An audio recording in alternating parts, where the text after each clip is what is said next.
ప్రపంచంలో ఉన్నవి 7 సముద్రాలే సార్. మీరు 8వ సముద్రం అంటారేమిటి అని అడిగావు, గుర్తుందా?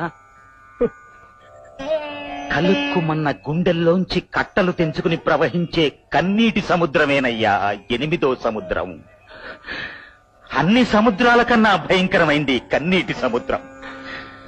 యుద్ధరంగంలో శత్రు సైనికుల తూటాలు నా శరీరాన్ని తూట్లు పొడిచిన రోజును కూడా ఈ కన్నీటి సముద్రాన్ని ఆపగలిగానమ్మా. కానీ ఈ రోజున చీటిల్లాంటి ఆ మాటలకి మాత్రం ఊరుకోనైనా. వద్దమ్మా, నన్ను ఏడవనివ్వండి. నాకెవరూ అడ్డుపడద్దు. నేను కన్నీరు పెట్టిన మొదటి రోజు ఆఖరి రోజు కూడా ఇదే కావాలి. నా కన్నీరంతా ఇంకిపోయేలా, కన్న మమకారం నశించిపోయేలా, కరువు